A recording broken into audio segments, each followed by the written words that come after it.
Episode 131। Aarav ने पकड़ ली बानी की चोरी। आरव बानी के पास आने लगता है जिससे बानी की आंखें बड़ी बड़ी हो जाती है और वो सुल्तान के पीछे छुपकर उसे कहती है, आप मेरे भाई ही न तो अपनी बहना की रक्षा करिए, इस राक्षस से ये पक्का मुझे खाने आ रहा है। वही ये सुनकर सुल्तान को हंसी आ रही थी क्योंकि उसे बानी का आरव को राक्षस कहना अच्छा लग रहा था। वही आरव सुल्तान के सामने आकर खड़ा हो जाता है जिसके पीछे बानी छुप कर खड़ी हो चुपके से आरव को देख रही थी। वही आरव सुल्तान को देखकर कहता है, मेरे सामने से हटो, मुझे मेरी वाइफ चाहिए। सुल्तान तभी कुछ सोचकर आरव से कहता है, मेरी बहना को तुमसे डर लग रहा है और उसने मुझे तुमसे प्रोटेक्ट करने के लिए कहा है और मैं बहना की बात मानूंगा न कि तुम्हारी, इसलिए बोल रहा हूँ, मेरी बहना से दूर रहो, मैं बाद में उसे समझा दूंगा। वही ये सुनकर आरव उसे घूर कर देखकर बोलता है, मेरा दिमाग खराब मत करो, हटो सामने से। वही ये सुनकर सुल्तान न मैं सर हिला देता है जिससे आरव एकदम से उसके मुंह पर पंच मार देता है और आरव साइड में जाकर गिर जाता है जिसे देखकर बानी शॉक्ड हो जाती है। लेकिन तभी आरव को देखती है जो अब उसके सामने खड़ा हुआ उसे घूर रहा था। वही ये देखकर बानी आरव को देखती है और जोर से चिल्लाकर आरव के सामने से भाग जाती है, जिसे देखकर आरव कुछ देर के लिए समझ नहीं पाता है, लेकिन तभी सेंस में आकर अपनी आंखें कसकर बंद करके कहता है, डोंट अगेन। A flat. आगे अगले दिन मुंबई में आरव बानी को लेकर मुंबई वापस आ गया था, लेकिन बानी अभी भी आरव से दूर रहती थी। वो ये मानने के लिए तैयार नहीं थी कि आरव उसका हस्बैंड है, इसलिए खुराना मैंशन में रह तो रही थी लेकिन आरव के साथ उसके रूम में नहीं बल्कि एक अलग रूम में, जो आरव को बिल्कुल भी पसंद नहीं था। लेकिन बानी ने उसे कहा था कि वह वक्त चाहती है कि वो उसे अपना हस्बैंड मानने के लिए। वही इन सब में सुल्तान खुश था क्योंकि बानी सुल्तान के साथ मजे से रह रही थी और दोनों में बहुत ज्यादा जम रही थी जिससे आरव की जल रही थी। अभी डाइनिंग एरिया में दोनों एक साथ बैठे हुए खाना हंसते बात करके ब्रेकफास्ट कर रहे थे कि तभी वहां पर आरव आकर बैठ गया था, जो एक नज़र उन दोनों को देखकर अपना ब्रेकफास्ट करने लगा। तभी सुल्तान ने बानी से कहा, आज हम दोनों आज बाहर जाकर कोई हॉरर कॉमेडी मूवी देखेंगे, मैंने सब अरेंज कर दिया है। वही ये सुनकर बानी खुश होते हुए कहती है, हाँ बड़े भैया आप ठीक बोल रहे हैं, मूवी के साथ हम दोनों एक साथ एंजॉय भी करेंगे। वैसे भी मुझे कहाँ याद है कि मैंने कोई एंजॉय किया है, इसलिए बाहर जाने का प्लान अच्छा है। वही उन दोनों की बात सुनकर आरव उन दोनों से कहता है, कोई कहीं नहीं जाएगा? क्यों? बानी और सुल्तान ने उसे घूर कर देख कर कहा, क्योंकि उन्हें आरव की बात बिल्कुल भी पसंद नहीं आई थी। वही उनके रिएक्शन को देखकर आरव अपनी आंखें छोटी छोटी करते हुए कहता है, क्योंकि मैं मना कर रहा हूँ, तुम दोनों कहीं नहीं जा सकते हैं। जी जा, तुम्हारी प्रॉब्लम क्या है? बहना मेरे साथ घूम रही है, अभी पिछले दिनों से वो तुम्हारे साथ थी, बेचारी सब कुछ भूल गई है, क्या पता मेरे साथ रहकर बहना को सब याद आ जाए। सुल्तान ने बानी के चेहरे को देखकर कहा, जो आरव की बात सुनकर थोड़ा नाराज हो गया था। सुल्तान की बात सुनकर आरव उसे देखकर बोलता है, वो मेरी वाइफ है और तुमसे ज्यादा उसने मेरे साथ ज्यादा टाइम स्पेंड किया है, तो इसे आज पूरा दिन मेरे साथ रहना चाहिए ताकि इसे समझ में आ जाए कि वो कौन है।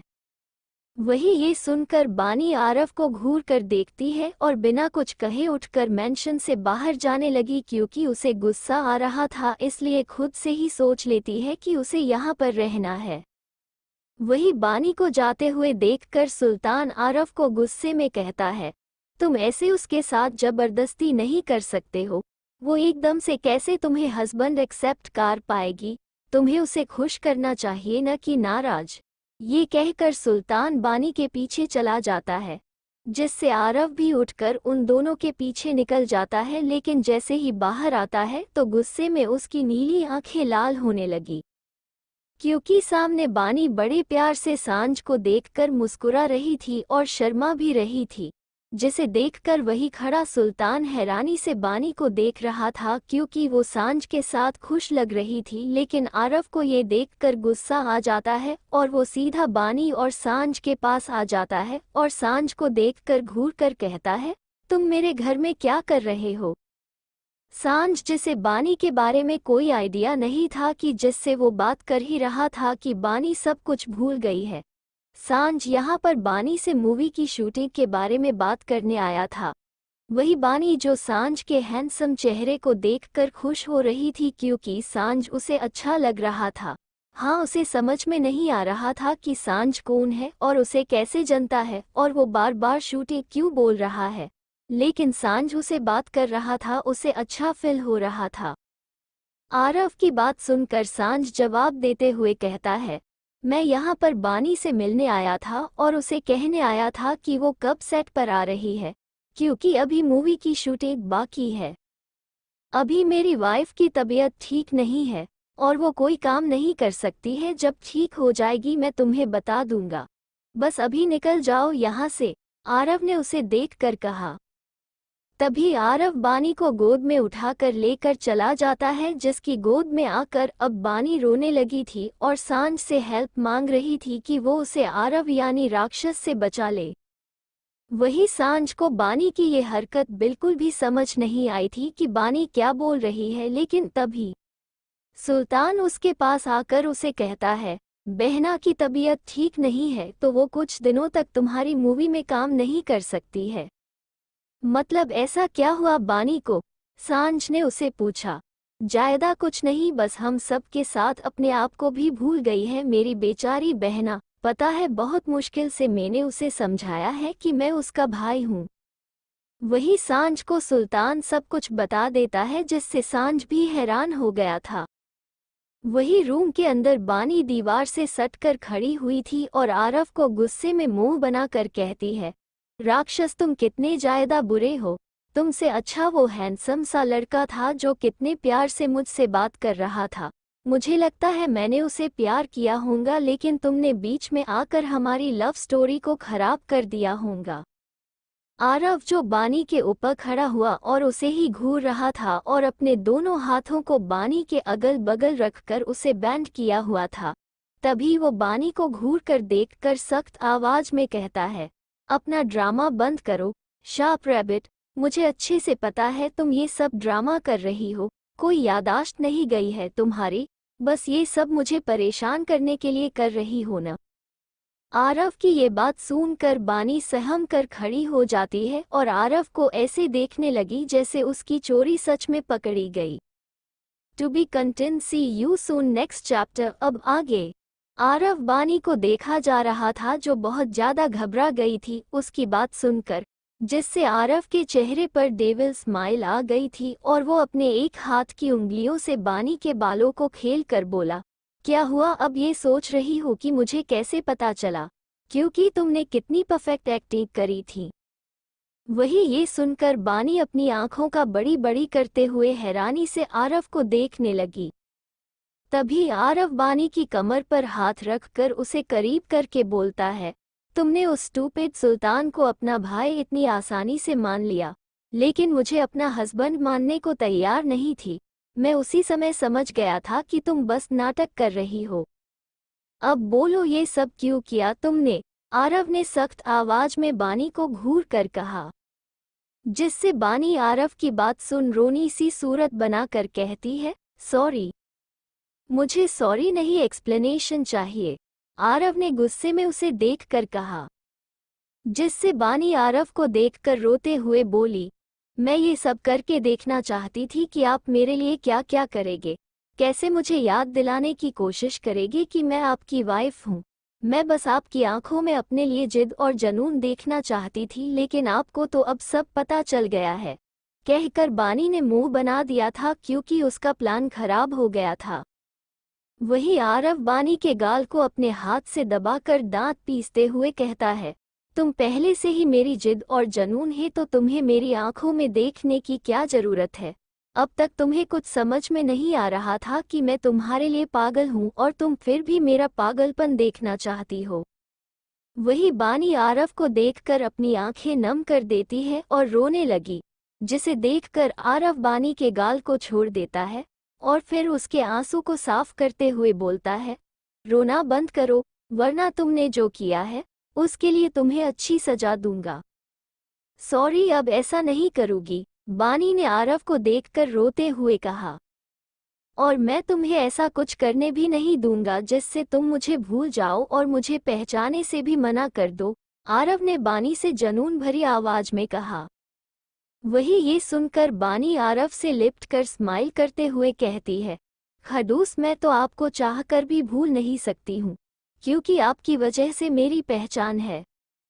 वही ये सुन आरव बानी को थोड़ा दूर करके उसे देखकर बोलता है, तुम्हें हॉस्पिटल में होश कब आया था? वही बानी आरव की बात सुनकर फिर से रोनी सूरत बनाकर कहती है, अब आप वो क्यों पूछ रहे हैं? मैंने तुम्हें सवाल करने के लिए नहीं कहा है, जो पूछा है उसका जवाब दो, आरव ने उसे डांट कर कहा। जिससे बानी जल्दी से कहती है, वो जब रात के समय जब आप मेरा हाथ पकड़कर मेरे पास सो गए थे। वही ये सुनकर आरव बानी को घूर कर देखकर बोलता है, चलो मेरे साथ। कहाँ? बानी ने एकदम से पूछा। उस डॉक्टर के पास जिसने तुम्हारा साथ दिया था। अब मैं उसे पनिश करूंगा, आरव ने उसे जवाब दिया। जिसे सुनकर बानी अपना हाथ छुड़ाकर उसे कहती है, बॉस, उस डॉक्टर की कोई गलती नहीं है, उसे तो कुछ पता नहीं है, आप उसे मेरी वजह से सजा क्यों दे रहे हैं? अब मरीज जैसा रिएक्ट करेगा बेचारा डॉक्टर, उसकी हालत देखकर ही सच मान लेगा न। कभी कभी मेरा मन करता है तुम्हें दो खींचकर एक थप्पड़ मार दूं, आरव ने गहरी सांस लेते हुए बानी की बात सुनकर कहा। पर मुझे अच्छे से पता है आप ऐसा कभी भी नहीं कर सकते हैं। बानी ने आरव की कमर पर अपने दोनों हाथों को लेपेटकर अपना क्यूट सा चेहरा आरव के सीने पर रखकर खुश होते हुए कहा, जिससे आरव बानी को प्यार से बाहों में भर लेता है और उसके सर पर झुककर किस करते हुए कहता है, तुमने मुझे बहुत परेशान किया है। वही बानी आरव के सीने से लगकर उसे कहती है, अब मेरी बुराई करना बंद भी कर दीजिए। मैं कितनी खूबसूरत और प्यारी सी हूँ और आपकी वाइफ हूँ, तो आपको अपनी वाइफ की बस अच्छी अच्छी तारीफ करनी चाहिए। हम आरव ने उसे वैसे ही बाहों में प्यार से भरकर अपनी आंखें बंद करके कहा। वही सुल्तान जो बानी को ढूंढकर उस रूम में आ जाता है और अब बानी आरव को ऐसे प्यार से हग करते हुए देखकर हैरान हो जाता है और जल्दी से आकर बानी का हाथ पकड़ उसे आरव से दूर करके कहता है, बहना तुम ठीक हो न? अभी तुम्हें कुछ याद नहीं है न? तो तुम्हें जीजा को ऐसे हग नहीं करना चाहिए। वही आरव बानी को बाहों में भरकर उसे सुकून मिल रहा था, लेकिन तभी एकदम से उसका सुकून सुल्तान ने छीन लिया, जिससे आरव की बाहें खाली थी और वो घूरकर गुस्से में सुल्तान को देख रहा था। वही दूसरी तरफ एना जो अभी रूम से उठकर बाहर निकल कर आती है, तभी उसकी नज़र दर्श पर जाती है जो किचन में खाना बना रहा है। उसे देखकर एना उसके पास किचन के पास आकर दर्श के सामने गैस पर देखती है, जो जहां दर्श गैस पर ऑमलेट बना रहा है और वो भी एकदम परफेक्ट शेफ की तरह। एना खड़े हुए वहां दर्श को देखकर कहती है, मुझे ब्रेकफास्ट पर ऑमलेट नहीं खाना है, मुझे सैंडविच बना कर दो, तब तक मैं फ्रेश होकर आती हूँ। ये कहकर जाने लगती है कि तभी दर्श उसे जाते हुए देखकर रोक कर बोला, ऑमलेट नहीं खाना है तो ये तुम्हारी प्रॉब्लम है, और मैं कोई सैंडविच नहीं बनाने वाला। जो मिल रहा है उसमें खुश रहना सीखो, समझी, क्योंकि तुम मेरी वाइफ हो। To be content, see you soon next chapter. अब आगे एना दर्श की बात सुनकर उसे दांत पीसते हुए कहती है, मुझे वाइफ कहना बंद करो, वो तुम हो जो इस शादी को मानते हो, मेरे लिए उस जबरदस्ती की शादी कोई मतलब नहीं है। ये कहकर एना वहां से चली जाती है। कुछ देर बाद एना दर्श का बनाया हुआ ही ऑमलेट ब्रेड के साथ खा रही थी, जिसे देखकर दर्श मुस्करा रहा था, क्योंकि एना दर्श के हाथ का खाना मजे से खाती थी, चाहे वो कुछ भी क्यों ना हो। तभी दर्श एना को मुस्करा कर कहता है, बेबी, मैंने हमारी शादी के बारे में तुम्हारे डैड को बता दिया है और वो कल हमसे मिलने आ रहे हैं। वही ये सुनकर एना शॉक्ड होते हुए उसे देखने लगी और फिर हैरान होते हुए बोली, तुमने मेरे डेट को शादी के बारे में बताया? हाँ, और वो खुश लग रहे थे। दर्श ने अपने ब्रेड पर बटर लगाकर कहा। और वो कल हमसे मिलने यहाँ आ रहे हैं? एना ने फिर से हैरानी से पूछा। अरे हाँ, बताया तो। वैसे मुझे लगता है तुम्हारे डैड हमारे लिए हमारी शादी का पहला गिफ्ट लेकर जरूर आएंगे, दर्श ने कहा। तभी एना उसे देखकर गुस्से में दांत पीसते में कहती है, you idiot, are you crazy? Dad को बताने की क्या जरूरत थी? क्या मतलब? अब हमारी शादी को चुकी है तो प्रॉब्लम क्या है? वैसे भी तुम कुछ भी कह लो, तुम मेरी वाइफ ही रहोगी, दर्श ने नॉर्मल होते हुए कहा। जिससे एना उसे देखकर कहती है, तुम्हारी वजह से मैं फंस गई हूँ और डेट की वजह से मैं कुछ नहीं कर सकती हूँ। डेट को जैसे ही पता चला होगा कि मैंने शादी कर ली है वो तो खुश हो रहे होंगे, क्योंकि उनका ये सपना था जो पूरा हो गया है। ये तो अच्छी बात हुई न कि मैंने तुम्हारे डेट का सपना पूरा कर लिया है। तुम्हें तो खुश होना चाहिए, दर्श ने कहा। इडियट, मुझे वीर से शादी करनी है और मेरे डैड ऐसा बिल्कुल भी नहीं चाहते हैं, क्योंकि वो वीर को बिल्कुल भी पसंद नहीं करते हैं। और अब उन्हें पता चल गया है कि मेरी शादी तुमसे हुई है, मतलब वो जीत गए हैं, एना ने उसे कहा। वही ये सुनकर दर्श उसे देखकर बोला, ओह, तो तुम वीर से इसलिए शादी करना चाहती थी ताकि तुम अपने डैड से हार न जाओ? मतलब वीर मित्तल को तुम अपने ईगो के लिए पाना चाहती थी? वही ये सुनकर एना उसे गुस्से में घूरती है और उसे कुछ न कर उठकर वहां से रूम में चली जाती है। वही दूसरी तरफ सुल्तान बानी को रोते हुए देखकर बोलता है, बहना, तुमने अपने नाटक में मुझे शामिल क्यों नहीं किया? मैं तुम्हें पूरा सपोर्ट करता और तुम्हारे पति को तुम पर शक नहीं होता। सुल्तान, जिसे अब पता चल गया था कि बानी अब तक बस याददाश्त जाने का नाटक कर रही थी। वही बानी सुल्तान की बात सुनकर उसे कुछ कहती तभी आरव बानी का हाथ पकड़कर उसे कहता है, मेरे साथ चलो। वही आरव बानी को अपने साथ लेकर चला जाता है और वही ये सुल्तान अब मुंह बनाकर कहता है, अच्छा होता उस एक्सीडेंट में इस जीजा की यादाश्त चली जाती और इस बदतमीज जीजा से मेरा और मेरी बहना पीछा छूट जाता। हम कहाँ जा रहे हैं? बानी ने आरव कहा, जो आरव के साथ कार में उसके बगल में चिपक कर बैठी हुई थी। आरव बानी की बात सुनकर उसे देखकर बोलता है, मूवी देखने तुम्हारा मन था न, इसलिए हम दोनों आज तुम्हारी पसंद की मूवी देखेंगे। वही ये सुनकर बानी खुश होते हुए अपने हाथों से आरव के दोनों गालों को पिंच करते हुए कहती है, मेरा क्यूट खडूस, कितना अच्छा है, मन कर रहा है आपको किस कर दूं। वही आरव बानी के हाथ को अपने गाल से हटा देता है, क्योंकि बानी ने उसके गालों को जोर से पिंच कर रही थी जिससे उसे दर्द हो रहा था। तभी उसकी बात सुनकर बिना कुछ कहे बानी को खुद ही उसके अंडस्को पर उसकी विश को पूरी करते हुए किस कर देता है, जिससे बानी हैरानी से आरव को देखने लगी। मत आजमा रे, फिर से बुला रे, अपना बना ले, हूँ बेकरार तुझको ही चाहा, दिल है ये करता बेतहाशा तुझसे ही प्यार। हसरतें बार बार, बार बार यार की करो ख्वाहिशें बार बार, बार बार यार की करो चाहते बार बार, बार बार यार की करो मन्नतें बार बार, बार बार यार की करो।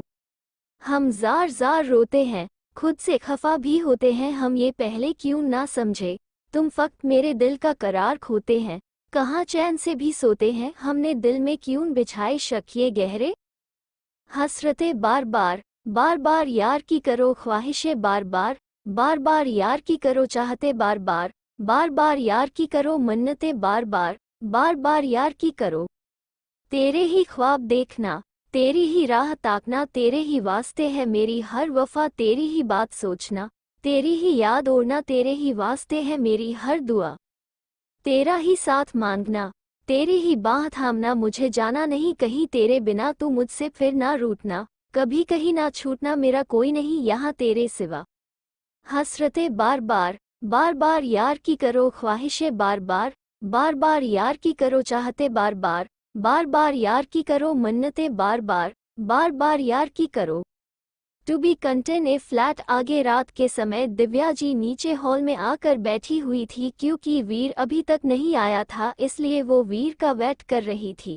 वैसे उन्हें अच्छे से पता था कि उनका बेटा इस वक्त निधि ने लेकर तो बिल्कुल भी नहीं आने वाला है, लेकिन अब ये दिखाने के लिए बैठी हुई थी कि वो बीमार वाली हालत में उन दोनों का वेट कर रही है, इसलिए अभी बैठी हुई थी। तभी उसे वीर आता हुआ दिखाई दिया, जो सच में अकेला आया हुआ था, और अभी उसके चेहरे के एक्सप्रेशन बिल्कुल बुजुर्ग मोशान ललेस थे, जिसे देखकर दिव्या जी समझ गई थी कि वीर को निधि के बारे में पता चल गया है और उसका मूड बिल्कुल भी अच्छा नहीं है। लेकिन फिर से अनजान बनकर वीर से बैठकर कहती है, क्या हुआ वीर, तुम अकेले क्यों आए हो और निधि कहाँ है?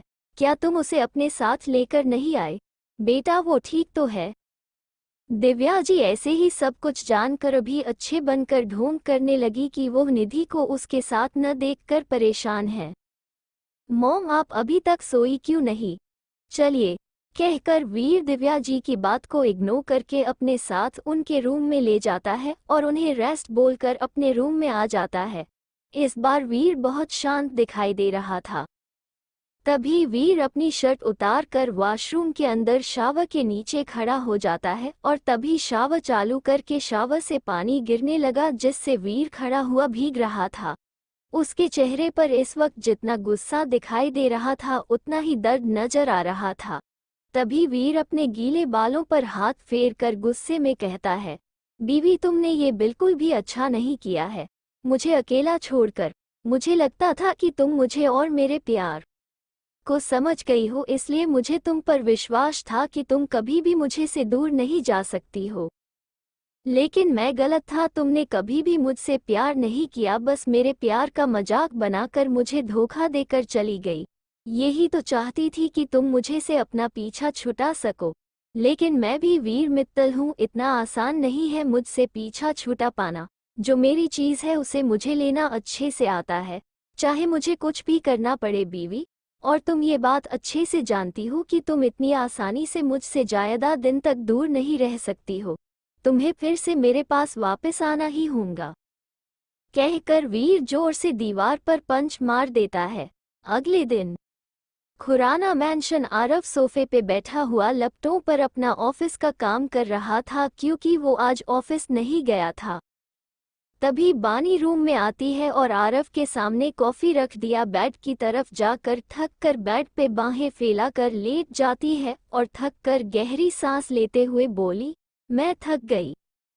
वही आरव भले ही पे बैठा हुआ लैपटॉप पर लगा हुआ था, लेकिन उसका ध्यान था बानी पर। तभी वो लैपटॉप पर अपनी नज़र गड़ा हुआ उसे कहता है, क्या पत्थर तोड़ कर आए हो जो तुम थक गई? एक एक कॉफी बनाने के लिए कहा था। वही ये सुनकर बानी एकदम से बेड पर उठकर सीधी बैठ जाती है और आरव को देखकर कहती है, आप कहना क्या चाहते हैं कि मैं कामचोर हूँ? अच्छा तुम्हें भी पता है अपने बारे में? आरव ने लपटों को बंद करके कहा और काफी की सिप को पीने लगा। आप? बानी इतना ही बोल पाई थी कि तभी आरव, जिसने कॉफी की एक सिप को टेस्ट किया था, वो उसे मुंह से बाहर फेंक कर बानी से कहता है, व्हाट द हेल दिस? ये कॉफी मीठी क्यों है? वही ये सुनकर जल्दी से बानी आरव से कहती है, आपने बस कॉफी बनाने के लिए कहा था, अब इसमें चीनी कितनी डालनी है ये आपने मुझे बताया नहीं, तो मैंने अपने हिसाब से डाल दी। मैंने बहुत मेहनत से अपने हाथ से बनाई है, तो इसे बिल्कुल वेस्ट मत करिए, चुपचाप पी लीजिए। अंडस को मुझे मीठा बिल्कुल पसंद नहीं है और तुमने इस पर चीनी डाली है।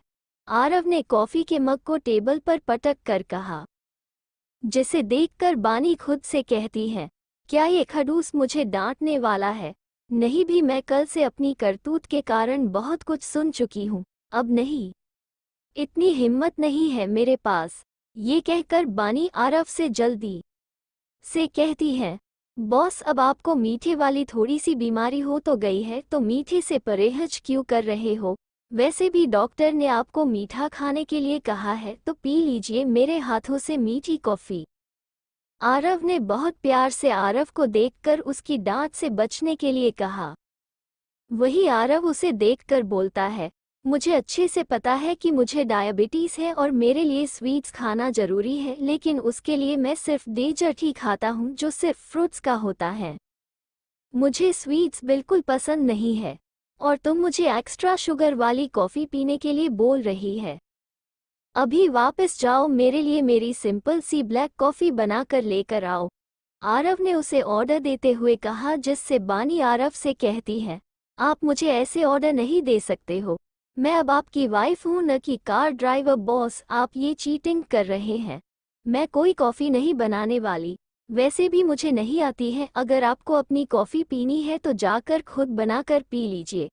बानी ने बेहद चीर से कहा, जिसे सुनकर आरव उसे बुरी तरह से घूरने लगा। To be content. क्या वीर को पता चलेगी दिव्या जी के बारे में? क्या वीर सच में करने लगा है निधि से नफरत, और अपनी नफरत में करेगा उसे हट? आखिर कहाँ गई निधि?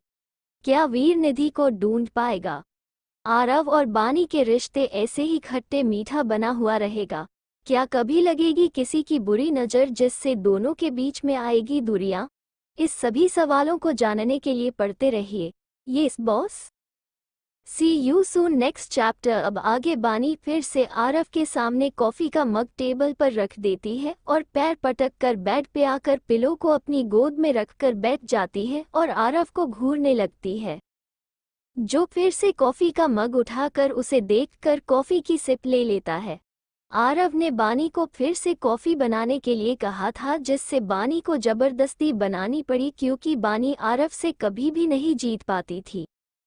इस बार कॉफ़ी आरव की पसंद की थी, इसलिए वो आराम से कॉफ़ी पी रहा था। उसने बानी को देखने और उसे कुछ कहने की कोशिश नहीं करी, जो इस वक्त गुस्सा होकर उसके सामने बैठी थी उसे घूर रही थी। वही बानी अंदर से उबल रही थी क्योंकि उसे आरव पर गुस्सा आ रहा था, क्योंकि आरव हर बार उसे ऑर्डर देता था और ज़बरदस्ती उसे काम करवा लेता था। और अभी बानी इसलिए गुस्से में बैठी हुई थी। उसका मन कर रहा था कि वो आरव को उसी कॉफ़ी के अंदर डुबा दे जो आरव पी रहा था। बानी तभी आरव से नज़र हटाकर फ़ोन पर देखने लग जाती है कि तभी उसके फ़ोन पर चिराग का कॉल आता है, जो बानी जानबूझकर आरव के सामने उठा लेती है और आरव को देखकर मुंह बनाकर फ़ोन पर हंसते हुए बोली, हेलो चिराग, कैसे हो? पता है मैं तुम्हारे बारे में सोच रही थी और देखो तुम्हारा फ़ोन भी आ गया। वही फ़ोन पर कॉल पर चिराग बानी से हंसते हुए कहता है, तुम मेरे बारे में क्यों सोच रही थी बानी? क्या तुम मुझे मिस कर रही थी? कुछ ऐसा है समझ लो। वैसे तुम कहाँ हो? बानी ने उसे पूछा। मैं अपनी न्यू एल्बम के लिए शूटिंग कर रहा हूँ, चिराग ने उसे बताया, जिससे बानी मुस्करा कर कहती है, तभी मैं सोचूं तुम इतने हैंडसम क्यों लग रहे हो? वैसे तुम पहले से ही हैंडसम हो, लेकिन आज कुछ ज्यादा ही चमक रहे हो। यार ये भी न, खैर छोड़ो और ये बताओ तुम ठीक हो? सांझ ने कहा कि तुम कुछ दिन शूटिंग पूरी नहीं आ सकती हो क्योंकि तुम्हारी तबीयत ठीक नहीं है, चिराग ने कहा, जिसे सांझ ने बस उसकी तबीयत खराब होने के बारे में बताया था। मैं अब ठीक हूँ और मैं जल्दी ही शूटिंग में आ जाऊंगी, बानी ने कहा। ठीक है, जल्दी आ जाना क्योंकि तुम्हारे बिना अच्छा नहीं लग रहा है। ओके बाय, मेरा शॉट्स रेडी है, मैं तुम्हें बाद में कॉल करूंगा। ये कहकर चिराग उसे स्माइल के लिए कॉल कट कर देता है, जिससे बानी भी उसे देखकर मुस्कुराकर कॉल कट कर देती है। और जैसे ही फ़ोन से अपनी नज़र हटाकर सामने देखती है तो आरव कुछ ज्यादा ही गुस्से में नजर आ रहा था, जिसे देखकर बानी डर जाती है क्योंकि वो समझ गई थी बानी अभी चिराग से बात कर रही थी। आरव को यही देखकर गुस्सा आ रहा है, इसलिए जल्दी से बेड से उतरकर रूम से बाहर जाने के लिए भागने की कोशिश कर रही थी कि तभी आरव की गुस्से भरी आवाज़ उसके कान पर जोर से पड़ी, एक कदम भी रूम से बाहर निकाला तो सच में तुम्हारी ये खरगोश जैसी टांगों को तोड़कर रख दूंगा। वही ये सुन रहा बानी डर से अपने छोटे भाई पेरो को देखने लगी और जल्दी से बेड पे चुपचाप बैठ गई। वही आरव उसके पास आकर उसे घूरते हुए कहता है, क्या कहा तुमने? तुम उसके बारे में सोच रही थी और तुम उसे मिस भी करने लगी, और तुम्हें वो हैंडसम लगता है, हाँ? कहते हुए आरव ने अपने दांत भींच लिए। आरव जो कब से बानी और चिराग की बात सुन रहा था, जिसे सुनकर गुस्से और जलन से उबल रहा था, वही अब आरव को देखकर बानी को डर सा लग रहा था। बोलो, क्या कहना है तुम्हें अब? आरव ने उसे दांत पीसते हुए कहा। जिसे सुनकर बानी हकला कर कहती है, बॉस वो बस मेरा दोस्त है, मैं तो बस ऐसे ही बोल रही थी।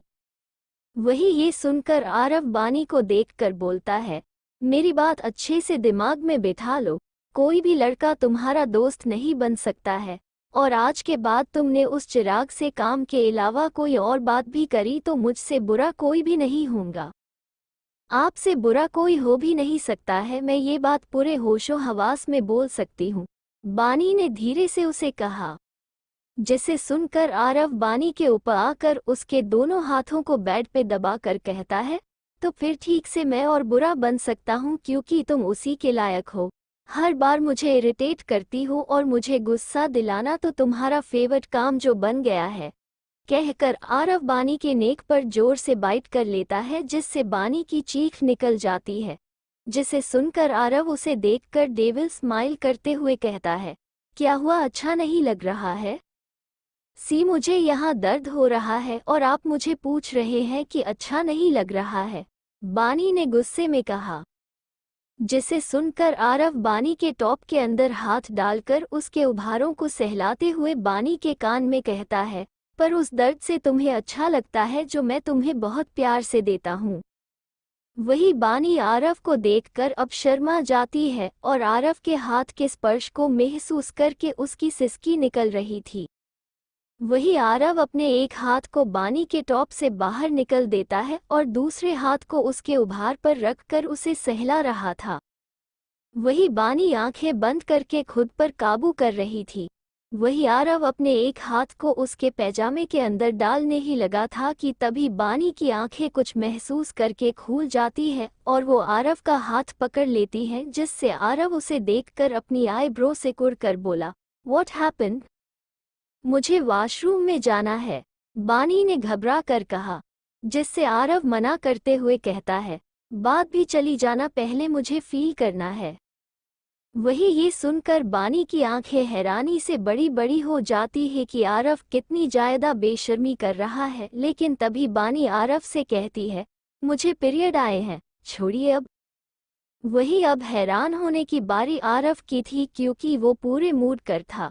तभी आरव एकदम से बानी के ऊपर से हट जाता है, जिससे वही बानी जल्दी से वॉशरूम में चली जाती है, जहां पर वो नहा धोकर कर सैनिटरी पैड जो आरव ने उसके लिए वॉशरूम में बहुत पहले से अरेंज किए हुए थे, जिससे बानी को कोई प्रॉब्लम नहीं हुई थी क्योंकि आरव बानी की हर एक जरूरत का सामान रखा हुआ था। बानी पेट पर हाथ रखकर रूम में आती है, जहां वो देखती है कि आरव बेडशीट बेड पे बिछा रहा है जो शायद पहले गंदी हो गई होंगी। बानी को आरव को बेडशीट बदलते हुए देखकर कोई हैरानी नहीं हुई थी क्योंकि आरव पहले भी ये कर चुका था। बानी तभी धीरे से चलकर आरव को बेखक करते हुए थोड़ी सी दर्द भरी आवाज में कहती है, मुझे दर्द हो रहा है। वही आरव बानी की तरफ घूम जाता है, बानी का मुरझाया हुआ फूल सा चेहरा देखता है, जिससे साफ पता चल रहा था कि बानी को दर्द हो रहा है। आरव बानी को बेड पे लिटा देता है और बैग जो वो रूम में रखी हुई थी उसे चार्ज करके बानी के पेट पर रखकर उसे अपनी बाहों में भर लेता है और वही बानी आरव की बाहों में दर्द से रोने लगी। जिसे आरव उसके पेट पर बैग लगाकर उसे सेक दे रहा था और बार बार उसकी कमर और बैग को सहला रहा था, जिससे बानी को कुछ अच्छा फील हो। वही बानी का दर्द कम हो गया था लेकिन अभी भी आरव की बाहों में थी। तभी उनके रूम में कोई नॉक करता है, जिससे आरव उठकर जाने लगता है, जिससे बानी आरव को देखकर रोनी सी सूरत बनाकर कहती है, मुझे दर्द हो रहा है और आप मुझे छोड़कर जा रहे हो। कहीं नहीं जा रहा हूँ, आ रहा हूँ, कहकर आरव उठकर दरवाजे के पास आता है, जहाँ पर एक सर्वेंट खड़ा हुआ था जो आरव को एक गिलास दूध देता है, जिसे आरव लेने के बाद डोर को बंद कर देता है और फिर बानी के पास आकर उसे गोद में बिठाकर कहता है, इसे पिलो, तुम्हारा दर्द ठीक हो जाएगा। वही बानी दूध के भरे हुए गिलास को देखकर कहती है, मुझे दूध पसंद नहीं है, आप फिर से मुझे इसे पीने के लिए बोल रहे हैं। मैं पेन किलर खा लूंगी, मुझे ये दूध नहीं पीना है। अपना ड्रामा बंद करो समझी, और पेन किलर इस वक्त तुम्हारी सिचुएशन में खाना बिल्कुल भी अच्छा नहीं होता है, तो दूध पी लो। आरव ने उसे डांट कर कहा, जिससे बानी को दूध पीना पड़ता है। वही अब बानी सो गई थी, जिसे आरव अपनी बाहों में भर कर लेटा हुआ था। आरव बहुत प्यार से बानी को देखा जा रहा था, जो कैसे आराम से उसके पास सो रही थी। आरव हल्का सा बानी के लिप्स पर किस करते हुए गहरी सांस लेते हुए कहता है, आज तुम्हारे पीरियड ने मेरे रोमांस पर रोक लगा दी। To be continue. क्या वीर को पता चलेगी दिव्या जी के बारे में? क्या वीर सच में करने लगा है निधि से नफरत, और अपनी नफरत में करेगा उसे हट? आखिर कहाँ गई निधि? क्या वीर निधि को ढूंढ पाएगा? आरव और बानी के रिश्ते ऐसे ही खट्टे मीठा बना हुआ रहेगा? क्या कभी लगेगी किसी की बुरी नज़र, जिससे दोनों के बीच में आएगी दूरियां? इस सभी सवालों को जानने के लिए पढ़ते रहिए yes boss. See you soon next chapter one more story. अब आगे। 2 दिन बाद आरव ऑफिस से जैसे ही अपने रूम में आता है, तभी बानी मिरर के सामने बाथरोब पहनकर खड़ी मिरर के सामने अपने गीले बालों को टॉवल से सुखा रही थी।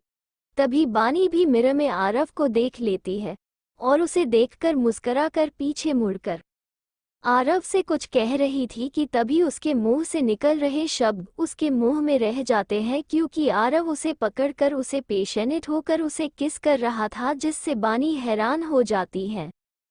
वही आरव बानी को खोते हुए किस करने लगता है, इसलिए किस करते हुए बानी को बेड के पास ले जाकर बेड पे गिर जाता है और बानी का बाथरोब की डोरी से खोलने लग जाता है, जिससे बानी आरव को बहुत मुश्किल से उसे अपने आप से दूर करके एकदम से अपने बाथरोब को सही करते हुए आरव से भारी सांस से कहती है, ये आप क्या कर रहे हैं? अभी मेरे पीरियड चल रहे हैं।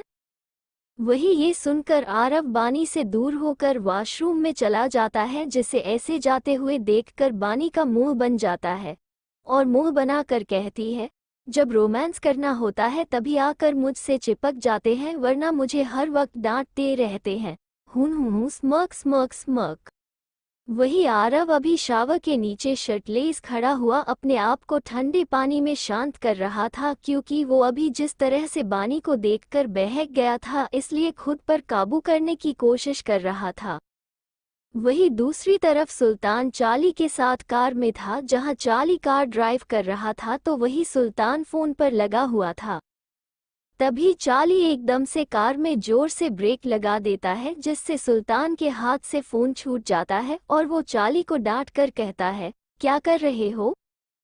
सॉरी सुल्तान, लेकिन लगता है आगे कुछ हुआ है, मैं देख कर आता हूँ।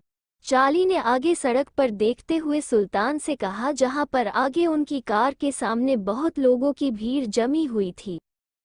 वही ये सुनकर सुल्तान कुछ भी नहीं कहता है और चार्ली का कार में वेट करने लग जाता है और अपना फ़ोन उठाकर उसे देखने ही लगा था कि तभी कोई लोग उसकी कार में आगे ड्राइवर सीट पर बैठ जाता है और कार स्टार्ट करके उसे बेक करके साइड से कार को सड़क पर भागने लगता है, जिससे सुल्तान शॉक्ड होकर देखता है तो उसके कार में 2 लोग आकर बैठे हुए हैं, जिसमें से एक 3 साल का बच्चा है और दूसरा इंसान एक लड़की है, जिसका चेहरा सुल्तान देख नहीं पाता है क्योंकि उस लड़की ने अपने चेहरे को हुडी से आधा कवर किया हुआ था। सुल्तान ऐसे उन दोनों देखकर गुस्से में बोलता है, कौन हो तुम दोनों और मुझे किडनैप करके कहाँ लेकर जा रहे हो और किसने भेजा है तुम दोनों को? उसे मार्केट मेरी कीमत पता नहीं है, जो मुझे किडनैप करने के लिए एक 3 साल के बच्चे और एक लड़की को भेजा है। वही ये सुनकर आगे ड्राइविंग सीट पर बैठी हुई लड़की सुल्तान को देखकर हैरान हो जाती है, लेकिन तभी वो 3 साल का बच्चा बोला, मम्मा ये अंकल क्या बोल रहे हैं? हम क्या सच में इन्हें किडनैप करके ले जा रहे हैं? वाओ, मैं और मेरी मम्मा किडनैपर बन गए हैं। कहकर वो छोटा सा बच्चा अपने छोटे छोटे हाथों से ताली बजाने लगा, जिसे देखकर सुल्तान कहता है, स्टॉप ईट माय कार। देखो अभी कार नहीं रुक सकती है, तो तुम चुप रहो, और हाँ हम किडनैपर नहीं है, तो तुम सेफ हो। उस लड़की ने सुल्तान को मिरर में देखकर कार ड्राइव करते हुए कहा, जिससे सुल्तान उस कहता है, अभी तुम्हारे बच्चे ने कहा तुम दोनों किडनैपर हो, और तुम मुझे बोल रही हो तुम किडनैपर नहीं हो। अरे वो छोटा बच्चा है, तो तुम उसकी बात पर कैसे यकीन कर सकते हो? उस लड़की ने नाराज भरी आवाज में सुल्तान से कहा, जिससे सुल्तान उस लड़की की हड्डी से ढके हुए आधे चेहरे पर दिख रहे अंडरस्कोर को मिरर में देखकर बोला, क्योंकि बच्चे कभी भी झूठ नहीं कहते हैं। जिसे सुनकर वो लड़की बोली, देखो चुपचाप बैठो रहो, अभी मैं तुम्हें कुछ नहीं समझा सकती हूँ। वही सुल्तान अब उसकी बात सुनकर उसे कुछ बोल रहा था कि तभी वो बच्चा आगे वाली सीट पर खड़ा होकर सुल्तान की तरफ जाने लगा, जिसे देखकर वो लड़की कहती है, रियो क्या कर रहे हो, सही से बैठो। लेकिन रियो नहीं सुनता है और सुल्तान के पास आकर उसके बगल में बैठकर कहता है, अंकल रियो की मम्मा भी झूठ नहीं कहती हैं। बच्चे मैं तुमसे बात नहीं कर रहा हूँ तो तुम चुप रहो, सुल्तान ने उस बच्चे को देखकर कहता है और फिर उस लड़की से कहता है, देखो जितने पैसे मेरी किडनैपिंग करने के लिए तुम्हें मिले हैं मैं तुम्हें उसके दुगने देने के लिए रेडी हूँ, चलो अब कार रोको। वही ये सुनकर वो लड़की बोली, मैंने कहा ना मैं कोई किडनैपर नहीं हूँ। तो तुम मेरी कार में मुझे लेकर क्या अपने मायके लेकर जा रही हो? सुल्तान ने उसे कहा। वो लड़की ये सुनकर दांत पीसते हुए बोली, तुम मुंह बंद करो अपना, समझे? वही सुल्तान कुछ कहता तभी वो लड़की कार रोक देती है, जिससे सुल्तान देखता है तो सामने हॉस्पिटल था, जिसे देखकर वो कुछ कहता तभी वो लड़की कार का दरवाजा खोलकर कार से बाहर आती है और रियो को कार से निकालकर सुल्तान की तरफ कार की कीज फेंक कर उसे गुस्से में कहती है, ये लो अपनी कार और कार की कीज, और मैं किडनैपर नहीं हूँ, समझे? ये कहकर वो लड़की रियो को अपनी गोद में उठाकर हॉस्पिटल के अंदर ले जाती है, जिसे बस हैरानी से सुल्तान देखा जा रहा था क्योंकि उसे वो लड़की कुछ जानी पहचानी सी लग रही थी। तभी वो एकदम से कहता है, ये तो वही लड़की है जो to be continue, see you soon next chapter. ए फ्लैट आगे सुल्तान की तरफ कार की कीज फेंक कर उसे गुस्से में कहती है, ये लो अपनी कार और कार की कीज, और मैं किडनैपर नहीं हूँ, समझे? ये कहकर वो लड़की रियो को अपनी गोद में उठाकर हॉस्पिटल के अंदर ले जाती है, जिसे बस हैरानी से सुल्तान देखा जा रहा था क्योंकि उसे वो लड़की कुछ जानी पहचानी सी लग रही थी। तभी वो एकदम से कहता है, ये तो वही लड़की है जो मुझे पूल में मिली थी और मुझे बोल रही थी कि मैं सुसाइड कर रहा था और इसने मुझे बचाया और खुद ही अपने आप को मेरा सेवियर का क्रेडिट देकर वहां से चली गई थी। लेकिन आज वो कैसे बिहेव कर रही थी मुझसे, लेकिन ये इस वक्त हॉस्पिटल में क्या कर रही है?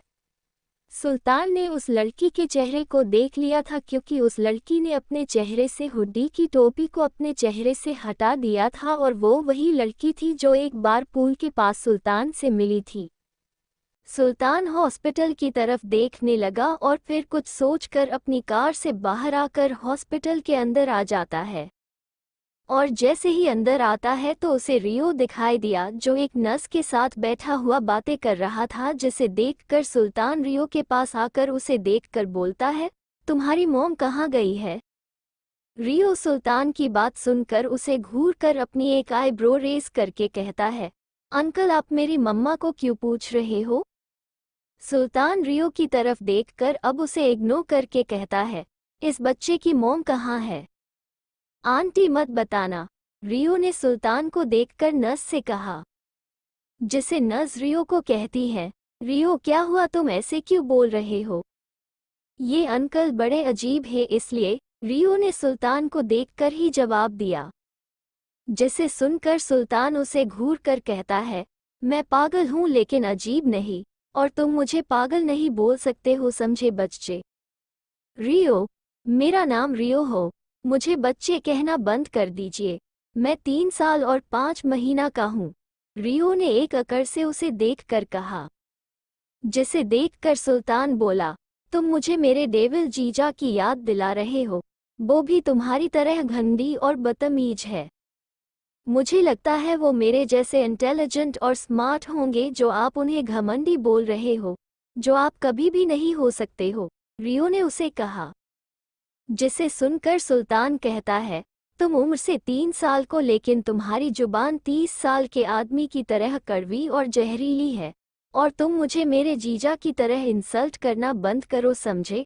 बच्चे हो तो छोटे बच्चे की तरह क्यूट रहो। मेरे जीजा की तरह बनने की कोशिश मत करो, जिसे तुमने देखा तक नहीं है और बिना उसे देखे उसकी तारीफ कर रहे हो। कहते हुए सुल्तान चीड़ गया। जिसे देखकर रियो बोलता है, आप अंडस्को हो अंकल? क्या कहा तुमने? तुम मुझे अंडस्को बोल रहे हो? सुल्तान ने गुस्से में कहा, जिससे रियो एक बार सुल्तान को देखता है और फिर नस की गोद में अपनी बाहें फैलाकर जोर जोर से रोने लगा। जिसे देखकर सुल्तान को कुछ समझ नहीं आता है, लेकिन तभी उसके पीछे से वही लड़की आकर रियो को अपनी गोद में लेकर उसे चुप करवाते हुए बोली, बेटा क्या हुआ, तुम रो क्यों रहे हो? मम्मा ने मना किया था न रियो को रोने से।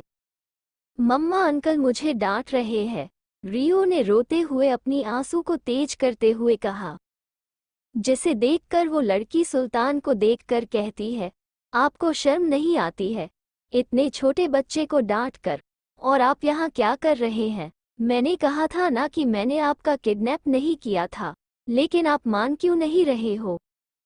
इस वक्त उस लड़की ने डॉक्टर वाला वाइट कोट पहना हुआ, जिससे सुल्तान समझ गया था कि वो एक डॉक्टर है जिसका नाम उसके कोट पर चमक रहा था, डॉक्टर अत्या। मैं उस रात पूल में खड़ा सुसाइड नहीं कर रहा था तो तुम मेरी सेवियर नहीं हो, बस यही कहने आया था, लेकिन तुम्हारा बच्चा मुझे अजीब बोल रहा है और मैंने उसे नहीं डांटा है। सुल्तान ने बस अपनी बात कही क्योंकि वो यही बात अत्या को कहने आया था। जिसे सुनकर अत्या रियो को नस को देते हुए कहती है, इसे कुछ देर तक मेरे केबिन से लेकर जाओ, मैं आ रही हूँ। वही रियो चुप हो गया था और नस की गोद में जा रहा था, लेकिन जाते हुए पीछे खड़े सुल्तान को एटीट्यूड वाला लुक दे रहा था, जिसे देखकर सुल्तान मन में कहता है, इस बच्चे का एटीट्यूड मेरे जीजा की तरह सेम टू सेम लगता है। उस समय आधी रात को तुम वहां पर सुसाइड नहीं कर रहे थे, तो ये बात मुझे बताने के लिए यहाँ पर क्यों आए हो? और वह बात पुरानी हो चुकी है। और हाँ, मैं कोई किडनैपर नहीं हूँ। मैं उस समय तुम्हारी कार में इसलिए बैठी हुई थी क्योंकि मुझे जल्दी हॉस्पिटल पहुंचना था और वहां आगे बहुत ज़्यादा भीड़ लगी हुई थी, और लास्ट में मुझे तुम्हारी कार ही नजर आई जो वहां पर वापस मुड़ कर हॉस्पिटल में आ सकती थी, तो मैंने तुमसे लिफ्ट ले ली। समझे? अब तुम इस हॉस्पिटल से जा सकते हो क्योंकि मैं बहुत ज़्यादा बिजी हूँ। अत्या ने नाराजगी से कहा और वो वहां से चली जाती है। जिसके जाने के बाद सुल्तान कहता है, कितनी घमंडी लड़की है, मुझसे लिफ्ट भी ले ली और एक थैंक यू तक नहीं कहा, और उस दिन मुझे थैंक बोल रही थी बल्कि वो वैलिड तक नहीं था। इसलिए घमंडी माँ और उसका घमंडी बच्चा।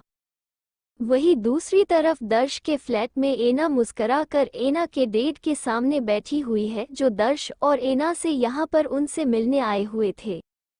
डेड एना को देखकर मुस्करा कर कहते हैं, मुझे तो विश्वास नहीं हो रहा है तुम्हारी पसंद इतनी अच्छी कैसे हो गई। सच में दर्श अच्छा लड़का है। मैं कल ही यहाँ आया हूँ और दर्श ने मेरा कितना ध्यान रखा हुआ है। कहाँ वीर बदतमीज इंसान और दर्श कितना सुलझा हुआ आदमी। मैं खुश हूँ कि तुम्हें जल्द ही समझ आ गया कि वीर तुम्हारे लिए कभी भी सही नहीं था। तुम वीर से कई ज्यादा बेटर इंसान को डिसर्व करती हो, और वो दर्श है। होप कि तुम दोनों ऐसे ही खुश रहो। वही अपने डेड की बात सुनकर एना अपने डेड से गहरी सांस लेते हुए बोली, डेड मुझे आपसे कुछ कहना है। हाँ बोलो, क्या बात है? एना के डेड ने आराम से कहा। जिससे एना उसे सच बताते हुए कहती है, डेड जैसा आप सोच रहे हैं वैसा कुछ भी नहीं है, मैं दर्श के साथ खुश नहीं हूँ। To be continue, see you soon next chapter. अब आगे। दर्श के साथ खुश नहीं हूँ, बल्कि बहुत ही खुश है। ये सुनकर एना दर्श को घूरने लगी क्योंकि उसने बीच में आकर उसकी बात को काट कर उसके डेड से कहा, जो अब उसके पार आकर बैठ गया था। वही एना के डेड दर्श को देखकर मुस्कराते हुए बोला, वो तो मुझे अच्छे से नजर आ रहा है क्योंकि तुम दोनों साथ में अच्छे लगते हो। अच्छा अब मैं चलता हूँ क्योंकि मेरा जाना जरूरी है। और दर्श नेक्स्ट टाइम मुझे फिर से तुम्हारे हाथ का खाना खाना है। होप को तुम मेरी बेटी को भी। खाना बनाना सिखा दो। वही एना के डैड ये कर उन दोनों को गुड बाय कहकर वहां से चले जाते हैं। जिसके बाद दर्श सोफे पे बैठकर टीवी ऑन करके न्यूज़ देखने लगा था, जिसके पास आकर एना रिमोट से टीवी ऑफ करके कहती है, तुमने मुझे डेट को बताने क्यों नहीं दिया कि वो जैसा सोच रहे हैं वैसा कुछ भी नहीं है। मैं जब तुम्हें लाइक ही नहीं करती हूँ तो तुम्हारे साथ कैसे खुश रह सकती हूँ। क्या जरूरत है तुम्हें डेट को और इम्प्रेस करने की, बोलो। वही दर्श उसकी चिक चिक सुनकर बोर दिखाई दे रहा था। तभी दर्श उसके सामने खड़ा हो जाता है और वही एना उस पर भड़क कर बोली जा रही थी, जिसे दर्श एकदम से उसके अंडस्को को अपने अंडस्को से जोड़कर बंद कर देता है। वही एना शॉक्ड हो जाती है। तभी दर्श उससे अलग होकर मुस्करा कर रूम में चला जाता है और वही खड़ी एना फ्रीज हो गई थी। उसे समझ नहीं आ रहा था कि आखिर अभी कुछ देर पहले क्या हुआ था, लेकिन जैसे ही होश में आती है अपने अंडस्को को अपने साथ से रगड़ कर साफ करते हुए गुस्से में दर्श के पीछे जाते हुए बोली, तुम्हारी हिम्मत कैसे हुई मुझे किस करने की, मैं तुम्हें जान से मार दूंगी। वही दूसरी तरफ वही एक होटल रूम में शनाया अपने सीने को चादर से कवर करके बेड पे बैठी हुई थी और सिगरेट के कश लेते हुए मुस्करा रही थी। तो वही उसका बॉयफ्रेंड उसे देखकर बोलता है, तुमने तो कहा कि निधि के जाने के बाद तुम वीर को आसानी से पा सकती हो, लेकिन अभी तक कुछ नहीं हुआ है। बेबी तुम सही बोल रहे हो, पर क्या करूं, मुझे कोई जल्दबाजी नहीं करनी है वरना प्रॉब्लम हो जाएगी, क्योंकि दिव्या आंटी ने कहा कि वीर को मानने के लिए उन्हें वक्त लगेगा। शनाया ने सिगरेट को साइड में बुझा कर कहा, जिससे उसका बॉयफ्रेंड कहता है, वैसे वो निधि गई कहाँ। सच में कोई लड़की इतनी बेवकूफ़ कैसे हो सकती है जिसे कुछ भी दिखा ले सच मान लेता है, जैसे वो निधि थी।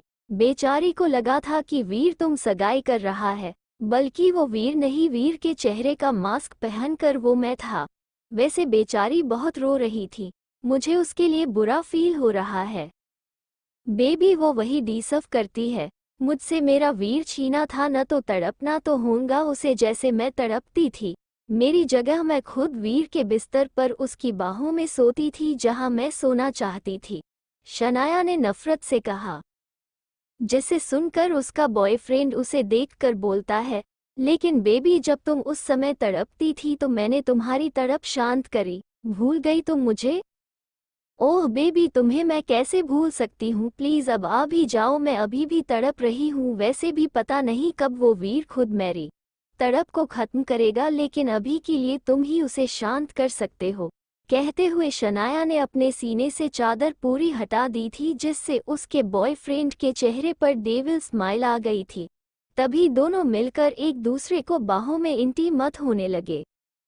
वही दूसरी तरफ वीर इस बार दिव्या जी के घर में न रहकर अपने विला में अपने और निधि के रूम में निधि की साड़ी को बेड पे पकड़ कर लेटा दिया। वीर निधि की साड़ी को स्मेल करता है, जिससे उसे निधि की बॉडी की खुशबू आ रही थी, जिससे वो खुद को सुकून पहुंचा रहा था। और तभी वो निधि की साड़ी और किस करते हुए बोला, एक बार मिल जाओ बीवी, तुम्हें मैं बुरी तरह से ट्रीट करने वाला हूँ। इस वक्त मुझे तुम्हारी ज़रूरत है और तुम मेरे पास नहीं हो। अगली सुबह बानी मिरर के सामने खुद ही देखकर मुस्कुरा रही थी, क्योंकि आज वो शूटिंग पर जा रही थी तो अच्छे से रेडी होने लगी थी। येलो कलर के क्रॉप टॉप और वाइट कलर की लॉन्ग स्कर्ट में बानी खूबसूरत लग रही थी और अभी मिरर के सामने अपने अंडस्को पर लिपस्टिक लगा रही थी और साथ ही चेहरे पर जायदा मेकअप कर रही थी, जिसे देखकर आरव उसके पास आकर उसका हाथ पकड़कर उसे घूर कर कहता है, ये क्या कर रही हो तुम। वही बानी आरव को देखती है, लेकिन तभी अपना हाथ आरव से छुटाकर चेहरे पर और टच अप करते हुए बोली, बॉस आपको दिखाई नहीं दे रहा है, मैं शूटिंग में जाने के लिए तैयार हो रही हूँ, तो कितना मेकअप करने की क्या जरूरत है, आरव ने उसे कहा। जिसे सुनकर बानी उसे देखकर बोलती है, क्या मतलब है आपका, मैं मेकअप नहीं कर सकती हूँ। अगर मेकअप नहीं करूँगी तो मैं खूबसूरत नहीं लगूंगी, और आप क्या नहीं चाहते हैं कि मैं खूबसूरत दिखूं। चुपचाप अपना चेहरा साफ करो, और खूबसूरत लगने से मुझे कोई दिक्कत नहीं है, लेकिन इतना पाउडर अपने चेहरे पर लगाऊंगी तो तुम्हारी नेचुरल ब्यूटी छुप जाएगी और तुम भी मेकअप की दुकान लगोगी। इसलिए मेरी बात सुनो और अपना मुंह धो कर आओ। कितनी अजीब लग रही हो तुम, आरव ने उसे डांट कर कहा। जिससे बानी मना करते हुए बोली, पिछले आधे घंटे से मैं खड़ी मेहनत होकर तैयार हुई थी और आप मुझे मुंह धोने के लिए बोल रहे हो? नहीं, बिल्कुल भी नहीं। वैसे भी आप लड़के हैं, आपको क्या पता लड़कियों के लिए मेकअप करना कितना जरूरी है, और मेरे लिए तो बहुत, क्योंकि मैं एक हीरोइन हूँ और मेरा सुंदर दिखना बहुत ज्यादा जरूरी है। वही ये सुनकर आरव बिना कुछ कहे बानी का हाथ पकड़कर उसे वॉशरूम में ले जाता है और बेसिन के पास खड़ा होकर खुद ही बानी का मुंह धोने लगा, जिसे बानी रोकने की कोशिश कर रही थी और अपने चेहरे से पानी से इधर उधर कर की ऐसे परहेज कर थी जैसे पानी से उसे एलर्जी हो। लेकिन आरव भी आरव था, इसलिए वो बानी को पकड़कर सीधा शावर के नीचे अपने साथ खड़ा कर देता है, जिससे बानी के चेहरे का मेकअप पानी से धुलने लगा था। साथ ही उन दोनों के पहने हुए कपड़े भीग चुके थे। बानी गुस्से में आरव को देख रही थी तो वही आरव बानी को देखकर डेविल स्माइल कर रहा था और उसे कमर से पकड़कर उसे कहता है, अब तुम सबसे ज्यादा खूबसूरत लग रही हो। आप कितने ज्यादा बुरे हैं, अपने बात को मनवाने के लिए आपने मुझे पूरा भीगा दिया। छोड़िए मुझे, मैं आपसे बात नहीं करूंगी, कहकर बानी आरव के हाथ अपनी कमर से हटा रही थी, जिससे आरव बानी को और कसकर पकड़ पीछे दीवार से सटाकर खड़ा कर देता है और बानी के ऊपर झुककर उसके भीगे हुए बदन को देखता है, जिसके कपड़े भीगने की वजह से उसके बदन से चिपक गए थे और क्रॉप टॉप की वजह से बानिका की पतली कमर जो शो हो रही थी वो बहुत ज्यादा लग रही थी, जिसे देखकर पहले से ही आरव की नीयत बिगड़ चुकी थी। इसलिए आरव बानी के टॉप को उसके शोल्डर पर खिसकाकर अपने अंडरस्कोर को उसके कॉलर बोन पर रख देता है, जिससे बानी की आंखें बड़ी बड़ी हो जाती है और वो आरव को इतना कह पाती है, आप क्या कर रहे हैं अभी मेरे पीरी। तभी आरव बानी के टॉप के अंदर उसके उभारों को सहलाते हुए उसे देखकर बोलता है, मुझे पता है मैं ज्यादा कुछ नहीं करूंगा, लेकिन जितना मैं कर सकता हूं उससे तुम्हें कोई प्रॉब्लम नहीं होगी, कहकर आरव बानी के उभारों को सहलाते हुए बानी के अंडरस्कोर को किस करने लगा। To be continue, see you soon next chapter. ए फ्लैट आगे। वही अब रूम में बानी आरव के सामने चुपचाप खड़ी हुई थी, जिसे आरव खुद रेडी कर रहा था। आरव ने बानी को पिंक कलर का सिंपल सा हाफ स्लीव टॉप और उसके साथ बेज कलर की प्लाजो पैंट पहनाया हुआ था और अभी बानी के बालों को हेयर ड्रायर से सुखाकर उसके बालों को कॉम्ब कर रहा था और चेहरे पर बस हल्का सा लिप बाम लगाकर बानी के माथे को चूम कर उसे ऊपर से नीचे तक देखकर बोलता है, अब तुम बिल्कुल ठीक और सबसे खूबसूरत लग रही हो। वही बानी सच में खूबसूरत लग रही थी, लेकिन उसे खुद को बिना मेकअप में अपना चेहरा बिल्कुल भी पसंद नहीं आ रहा था और आरव उसे खूबसूरत बोल रहा था, जिससे बानी आरव को रिक्वेस्ट करते हुए उसे काजल लागने के लिए बोल रही थी कि आरव उसका हाथ पकड़कर उसे जबरदस्ती अपने साथ रूम से लेकर चला जाता है। वही अब आरव अपने केबिन में बैठा हुआ अपना काम कर रहा था, तभी उसका असिस्टेंट माधव उसके पास आकर बोला, बॉस, वीर सर ने कल की मीटिंग को हैंडल करने के लिए आपको कहा है, इसीलिए कल आपकी मीटिंग मिस रोमा भारद्वाज के साथ है। आपको कोई प्रॉब्लम तो नहीं हो ना? मीटिंग करने से मुझे कोई प्रॉब्लम नहीं है, तुम सब कुछ अरेंज कर देना, कहते हुए आरव ने माधव को केबिन से जाने के लिए कहा। जिसके बाद सुल्तान बिना नोक किए उसके केबिन से घुसकर उसे कहता है, जीजा, मुझे नहीं पता था कि तुम इतने बड़े हो सकते हैं, मेरी बहना तुम्हें माफ नहीं करेगी। अपनी बकवास बातें बंद करो और जो कहना है साफ हो कहो और निकलो यहाँ से, आरव ने उसे बिना देखे अपनी फाइल को देखकर कहा। जिससे सुल्तान ने कहा, तो फिर मैं साफ साफ बोलता हूँ कि तुम एक बच्चे के बाप हो और तुमने ये बात मेरी बहना और मुझसे छुपा कर रखी है। वही ये सुनकर आरव अपनी सख्त नज़र सुल्तान पर टिका देता है और टेबल पर फाइल पटक कर सुल्तान को गुस्से में कहता है, तुम आज सच में पागल हो गए या तुम्हें पागलपन का अटैक आया है, जो तुम कुछ भी बक रहे हो? मैं कुछ नहीं ऐसे बोल रहा हूँ, जो मैंने देखा वही बोल रहा हूँ। कल रात मैं एक बच्चे से मिला, वो बिल्कुल तुम्हारी तरह बात करता है और तुम्हारी तरह मेरी इंसल्ट कर रहा था, और उसने मुझे अंदिस को भी कहा जो तुम मुझे प्यार से कहते हो। सुल्तान ने रियो के बारे में आरव को कहा, क्योंकि उसे रियो और आरव की बातों और ईगो में सिमिलरिटी लगी थी।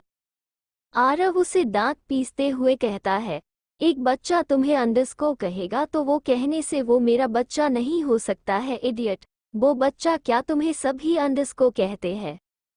जी जा, लेकिन वो बच्चा तुम्हारा ही हो सकता है क्योंकि मैंने उसकी मॉम के बारे में पता किया कि वह सिंगल मॉम है।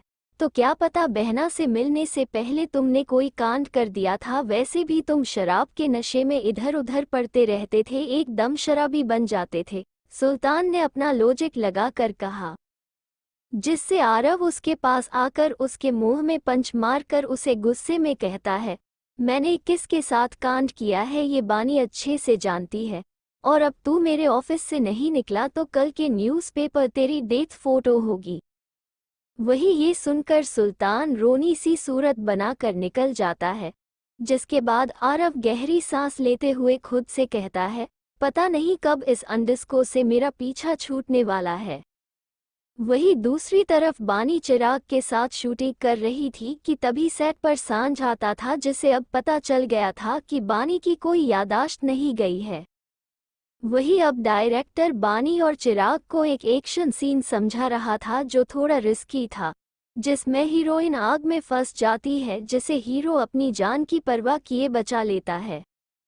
वही बानी और चिराग डायरेक्टर की बात सुनकर इस सीन को करने के बाद मान जाते हैं, लेकिन कुछ देर के लिए ब्रेक ले लेते हैं, जिससे अब बानी आरव को फ़ोन कर देती है और उसे अपना एक्शन सीन बता देती है और काफ़ी एक्साइटेड होने लगी थी, जिससे आरव जो इस वक्त कार में बैठकर कहीं जा रहा था बानी की बात सुनकर उस पर गुस्सा करते हुए कहता है, ये कितना रिस्की सीन है और तुम इतनी एक्साइटेड हो रही है। डायरेक्टर से कहो तुम वो सीन नहीं करोगी, समझी? लेकिन क्यों? मुझे तो कितना इंटरेस्टिंग लग रहा है, प्लीज़ मान जाए, मुझे करना है और वैसे भी मुझे कुछ नहीं होगा, हीरो बचा लेगा मुझे, बानी ने कहा। वही ये सुनकर आरव उसे गुस्से में कहता है, तुम्हें समझ में नहीं आ रहा है कि मैं क्या बोल रहा हूँ? मैंने न कहा है न कि तुम ऐसा कोई भी सीन नहीं करोगी तो नहीं कर सकती हो, समझी? कहकर आरव कॉल कट कर देता है, जिससे बानी गुस्से में फ़ोन को घूर कर देखकर कहती है, आप हर बार अपनी मनमानी मुझ पर नहीं चला सकते हैं, मैं तो ये सीन ज़रूर करोगी और आपको पता भी नहीं चलने वाला, क्योंकि आप तो ऑफिस में हैं और अब कुछ देर में मेरा ये सीन होने वाला है। कहकर बानी अपना फ़ोन अब स्विच ऑफ कर देती है और अपने मेकअप आर्टिस्ट के पास आकर कहती है, थोड़ा और मेकअप करो ताकि इस सीन में और ज़्यादा खूबसूरत लगूं। To be continue, see you soon, next chapter, one more story. A flat. आगे वही दूसरी तरफ मुंबई में कबीर जो इस समय हैरानी से वीर को देख रहा था, तभी कबीर वीर से कहता है, क्या बोल रहे हो तुम? निधि कहाँ है और तुम ये सवाल मुझसे क्यों कर रहे हो? वही वीर जिसने निधि को बहुत ज़्यादा ढूंढने की कोशिश करी और पता लगाने की कोशिश करी, लेकिन उसे निधि कहीं भी नहीं मिली थी। लेकिन तभी उसे कबीर के बारे में ध्यान आया, क्योंकि पिछली बार निधि और बानी जब मुंबई छोड़कर गायब हुई थी तो उस कबीर ने उनकी मदद करी थी, और कबीर ही उन दोनों का सपोर्टर और राजदार था जो हर वक्त उनकी किसी भी काम में मदद कर देता था, चाहे वह बानी हो या फिर निधि। इसलिए वीर कबीर के ऑफिस आया हुआ था कि कबीर अच्छे से जानता हो कि निधि कहाँ चली गई है और क्यों, क्या कबीर ने उसकी मदद करी है। लेकिन इस बार निधि कीड़ी को कुछ भी बताकर गायब हो गई थी और कबीर कुछ भी नहीं जानता था। वही वीर कबीर की बात सुनकर उसे वार्न करते हुए कहता है, देखो, मुझसे होशियारी करने की कोशिश मत करना, मैं अच्छे से जानता हूँ तुम्हें। तुमने निधि और बानी को हमसे दूर करने के लिए एक बार उन्हें दिल्ली भेज दिया था, ताकि न तो आरव को बानी का पता चल सके और न मुझे निधि का।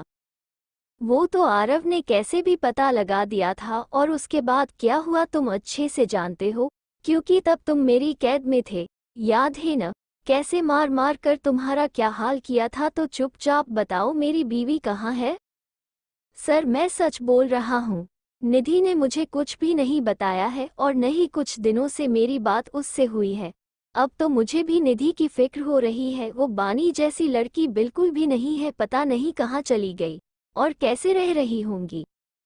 वही निधि के बारे में जानकर कबीर ने निधि फिक्र से वीर को कहा, जिसकी फिक्र देखकर वीर उसका कॉलर पकड़कर उसे दांत पीसते हुए कहता है, तुझे मेरी बीवी की फिक्र करने की कोई ज़रूरत नहीं है, समझा? मैं हूँ मेरे बीवी के लिए और उसे खुद ढूंढ सकता हूँ, लेकिन अगर मुझे बाद में पता चला कि तू अभी जानता है मेरी बीवी कहाँ है, मैं तब तुझे सच में जान से मार दूंगा। और ये कहकर वीर उसे दीवार की तरफ फेंककर गुस्से में निकल जाता है। जिसके बाद वीर अपने आप को संभाल कर कहता है, निधि आखिर तुम कहाँ चली गई? और तुमने इस बार मुझे कुछ भी बताया? क्या तुम्हारे साथ सब कुछ ठीक है? मुझे तुम्हें खुद ढूंढना होगा। जयपुर राजस्थान। एक लड़की एक छोटे से घर की छत पर बैठकर अपने आंसू के साथ सिसकते हुए रो रही थी। तभी एक लड़की उसके पास आकर उसे रोते हुए देखकर गहरी सांस लेते हुए बोली, निधि अगर तू ऐसे ही रोती रहेगी तो अपनी लाइफ में कभी भी आगे नहीं बढ़ पाएगी। देख, तूने कुछ गलत नहीं किया है तो तुझे ऐसे उसके बारे में सोचकर रोना नहीं चाहिए, क्योंकि वो तुझे प्यार नहीं करता है। वही ये सुनकर निधि उस लड़की को देखकर अपने आंसू को साफ करते हुए उसे कहती है, तुम सही बोल रही हो खुशबू, लेकिन मैं क्या करूं, मुझे अपनी किस्मत पर रोना आ रहा है, क्योंकि जिस इंसान को मैंने सबसे ज्यादा ये सोचकर प्यार किया कि वह सिर्फ मुझे इतना प्यार करता है कि हर वक्त मेरे लिए पागल रहता था, उसने बस मुझे धोखा दिया। उसे मेरा प्यार नहीं, मैं और मेरा शरीर चाहिए था। तभी जैसे ही उसे सब कुछ मिल गया और फिर मुझे छोड़कर किसी और से शादी कर रहा था। निधि जो मुंबई और वीर से दूर सब कुछ छोड़कर बिना किसी को बताए अपनी दोस्त खुशबू के पास आ गई थी और अब उसी के साथ रह रही थी। तभी निधि की बात सुनकर खुशबू ने कहा, निधि मुझे पता है तेरे साथ बिल्कुल भी अच्छा नहीं हुआ है, लेकिन यार तुझे उस बारे में सोचकर अपना आज खराब नहीं करना चाहिए। देख, तू मैं बानी तीनों बचपन के अच्छे दोस्त हैं, इसलिए एक दूसरे के बारे में सब कुछ अच्छा ही सोचते हैं। और मैं इस वक्त तेरे लिए, तेरी भलाई के लिए कहना चाहती हूँ कि तुझे एक नई शुरुआत करनी चाहिए। अच्छा अब नीचे चल, मम्मी तुझे बुला रही है, खाना लग गया है। वही ये सुनकर निधि हाँ मैं सर हिलाकर कहती है, तुम चलो मैं आ रही हूँ। वही खुशबू के जाने के बाद निधि खुद से कहती है, वीर सर आपको तो अब खुशी हो रही होंगी क्योंकि आपको जो चाहिए था वो मिल गया। अगर आपको उस शनाया से शादी करनी थी तो मेरी जिंदगी बर्बाद क्यों करी? मैं आपको कभी भी माफ नहीं करूंगी, कभी भी नहीं। नफरत हो रही है मुझे जब जब आप मुझे कहते थे कि आप मुझे प्यार करते हैं, बस मेरे पास पागल है। आई हेट यू मिस्टर वीर मित्तल। वही दूसरी तरफ दर्श के सामने शर्ट लेस खड़ा हुआ, मिरर के सामने खड़ा हुआ अपने सीने पर लगे हुए कुछ घाव पर मरहम लगा रहा था, लेकिन तभी रूम का दरवाजा खुला जिससे दर्श जल्दी से अपनी शर्ट पहनकर दरवाजे पर खड़ी एना को देखता है, जिसने शायद उसके घाव देख लिए थे और वो दर्श को हैरानी से देख रही थी, जिसे देखकर दर्श उसके पास आकर उसे सीधा गोद में उठाकर रूम के बाहर छोड़कर उसके सामने रूम का दरवाजा बंद किया देता है। जिसकी इस हरकत पर एना चौंक जाती है, लेकिन तभी गुस्से में दरवाजा पीटकर गुस्सा करते हुए बोली, दरवाजा खोलो दर्श, मुझे तुमसे बात करनी है, दरवाजा खोलो। वही दर्श को इस वक्त एना की आवाज़ सुनाई दे रही थी, लेकिन वो कोई जवाब नहीं देता है। वही दूसरी तरफ सेट पर बानी चिराग के साथ शूट करने के लिए रेडी थी, जहां पर अभी बानी हीरोइन बनकर एक कुर्सी पर बैठी हुई रस्सी से बंधी है और रोते हुए जोर जोर से चिल्ला रही थी। इस वक्त बानी के आसपास आग का गोला बना हुआ था जो उस जलते हुए उसके करीब आ रहा था। वही डायरेक्टर ने चिराग से कहा था कि जैसे ही आग बानी के थोड़े करीब पहुंचेगी तभी चिराग को आग के ऊपर से कूदकर बानी के पास पहुंचकर उसे बचा लेना है, वही ये शॉट खत्म होगा। सबके लिए ये सीन नॉर्मल था, सेफ्टी का पूरा ध्यान रखा गया था, तो कोई बड़ी बात बिल्कुल भी नहीं थी। लेकिन किसी को ये बात पता नहीं थी कि चिराग को आग से बहुत ज्यादा डर लगता है, उसे आग देख फोबिया है। वो कांपने लगा। चिराग ने ये बात आज तक किसी को भी नहीं बताई थी क्योंकि उसे ये जरूरत नहीं पड़ती थी, क्योंकि उसने आज से पहले कभी भी आग के साथ कोई सीन नहीं किया, और अगर होते थे तो कोई छोटे मोटे सीन चिराग अपने डुप्लीकेट से ये स्टंट करा लेता था। लेकिन डायरेक्टर की डिमांड थी कि ये सीन बस चिराग करेगा, वो इस सीन में कोई डुप्लीकेट को यूज नहीं करना चाहता था। वही चिराग खुद को मजबूत करते हुए आग को देखने लगा था, जिसकी लपटें अभी कम थी लेकिन धीरे धीरे वो बड़ी बड़ी हो रही थी, जिसे देखकर चिराग डर रहा था। वही अब आग बानी से कुछ ही दूर था, जिसे देखकर डायरेक्टर चिराग को बस रेडी रहने का इशारा कर रहा है, जिसे देखकर अब चिराग के चेहरे पर से पसीने छूट रहे थे। वही अब डायरेक्टर चिराग को आग में कूद कर जाने के लिए कहता है, जिसे सुनकर चिराग आग को देखकर कूदने की कोशिश भी कर रहा था, लेकिन वही बेहोश हो गया था, जिससे सभी लोग घबरा गए थे और सभी लोग चिराग को देखने लग जाते हैं जो बेहोश था, लेकिन उसका पूरा शरीर कांप रहा था, जिस पर सभी को समझ नहीं आ रहा था कि अचानक से चिराग को क्या हो गया है, और सभी उसे उठाकर ले जाने लगे। सांझ चिराग को उठाकर उसे उस वैनिटी पर रख देता है, लेकिन तभी सांझ देखता है कि सभी लोग सेट से बाहर हैं, लेकिन वहां पर बानी नहीं है, जिसे देखकर उसे याद आता है कि बानी तो कुर्सी से बंधी हुई है और उसके आसपास आग जल रही है, जिससे सांझ डर जाता है और भागकर सेट की तरफ अंदर की तरफ चला जाता है। लेकिन वहां जाकर हैरान हो गया था, क्योंकि आग के बीच में बानी आरव की बाहों में थी, जिसे आरव ने अपनी गोद उठा रखा हुआ था। आग कुछ ज्यादा ही बढ़ गई थी, इसलिए अब आरव बानी के साथ आग से बाहर नहीं निकल पा रहा था। बानी डरते हुए आरव से कहती है, मुझे डर लग रहा है बॉस, क्या हम मर जाएंगे? पैनिक होना बंद करो, कुछ नहीं होगा, अपनी आंखें बंद करो, मैं हूं न। आरव ने उसे शांत आवाज में कहा और उसे अपने सीने में छुपा लिया। तभी आरव की नज़र सांझ पर गई, जो उन दोनों को खड़ा हुआ आग में देख रहा था। तभी सांझ आरव के पास आकर उसे बोलता है, फिक्र मत करो, मैं तुम दोनों को कुछ नहीं होने दूंगा। वही ये सुनकर आरव को सांझ पर गुस्सा आ रहा था, लेकिन वो कुछ नहीं कहता है। तभी आरव को कुछ आवाज आती है, जिससे वो अपना सर ऊपर की तरफ देखता है तो एक पॉल जो उसके ऊपर गिरने ही लगा था, जिसे देखकर आरव की आंखें बड़ी बड़ी हो जाती है। तभी वही सांझ जो खुद भी उस पोल को देख ले जाता है तो वो भी हैरान हो जाता है। वही आरव की गोद में बानी थी, जिसने आरव को कसकर पकड़ा हुआ था, जिसे आरव सांझ की तरफ देखकर कुछ इशारा करता है और जिसे शायद सांझ समझ चुका था और थोड़ा आग के करीब आकर खड़ा हो जाता है। वही अराव बानी को कसकर पकड़कर कहता है, ऐसे ही अपनी आंखें बंद करना, मैं तुम्हें कुछ नहीं होने दूंगा। वही बानी डरी हुई थी, उसे कुछ भी समझ नहीं आ रहा था, बस उसने कसकर अपनी आंखें बंद करी हुई थी। वही आरव एक नज़र सांझ को देखता है, जो उसे देखकर अपना लाइक द स्टोरी सर हिला देता है, जिससे आरव बानी को अपनी गोद में देखकर थोड़ा ऊंचा कर उसे उछाल कर आग के बीच में से सांझ की गोद में शिफ्ट कर देता है, जिससे बानी डर से अपनी आंखें खोल देती है तो वो सांझ की गोद में थी और कुछ समझ पाती। तभी ऊपर से वो पोल आवाज के साथ गिर जाता है, जिसे देखकर बानी सांझ की गोद से उतरकर आरव के पास जाने लगती है, जिसे सांझ पकड़ लेता है और वही वो पॉल सीधा आरव के सर पे आकर जोर से गिर जाता है और वो बानी को सांझ के साथ देखकर वही आग के बीच में बेहोश हो जाता है।